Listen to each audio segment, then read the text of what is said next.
ভক্ত মুচকুন্দ, সেই সত্যযুগের মুচকুন্দ আজ কলিযুগের জয়বে সব ভুলে গেছে, গুরু মন্ত্র বলছে হরে কৃষ্ণ রাম হরে কৃষ্ণ রাম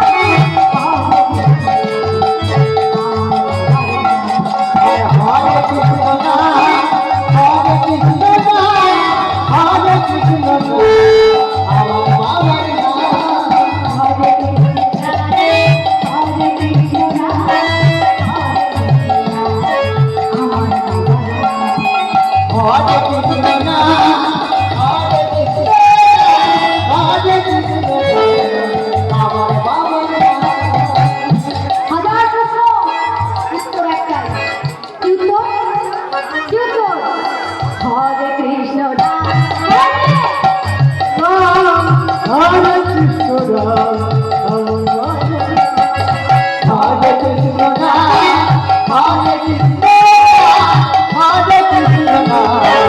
আমার বাবার নাম হরে কৃষ্ণ রাম হরে কৃষ্ণ রাম হরে কৃষ্ণ রাম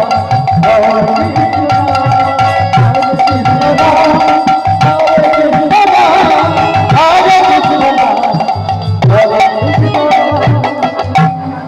হাজার প্রশ্ন উত্তর একটাই, হরে কৃষ্ণ রাম। পাগল জয়দেব ছুটতে ছুটতে বন্ধু পড়াশোনা বলছে, জয়দেব জয়দেব যদি শেষ দেখা তোর বাবাকে একবার দেখতে চাস, ছুটে যা ওই শ্মশান ঘাটের দিকে। এখনো গেলে তোর বাবার দাউ দাউ করে জ্বলা জ্বলন্ত চিতাটা একবারের জন্য হলেও দেখতে পাবি। জয়দেব ছুটতে ছুটতে গিয়ে দেখছে তার বাবার চিতাটা জ্বলে ছাই। তার যে বাসস্থান ছিল জমিদার মিথ্যে করে লিখিয়ে দিয়েছে।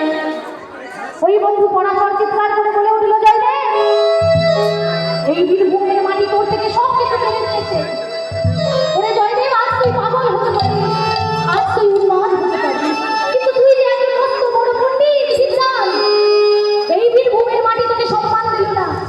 যেদিন সসম্মানে এই বীরভূমে ফিরতে পারবি তুই সেদিন ফিরিস, আজ তুই এখান থেকে চলে যা। সেই জয়দেব 16 বৎসর বয়সে বীরভূম ত্যাগ করে চলেছে ওই পুরী ধামের দিকে। আর এই বীরভূম থেকে পুরী ধামে যেতে যেতে জয়দেবের বয়স হয়ে গেল 24 বছর। পাগল জয়দেব, ব্রাহ্মণ সন্তান জয়দেব, কিন্তু তার গায়ে উত্তরীয়। পাগল জয়দেব কোথায় যে তার উত্তরীয় খুলে পড়ে গেছে কেউ জানে না। গালে খোঁচা খোঁচা দাড়ি, বড় বড় চুল, দেহে ময়লা জামা কাপড়। পুরীর মন্দিরে চলে গেছে, গিয়ে দেখছে পান্ডারা পুরীতে কি করছে, আরতি করছে। জয় জগন্নাথ জয় জগন্নাথ জয় জয় জয় জয়।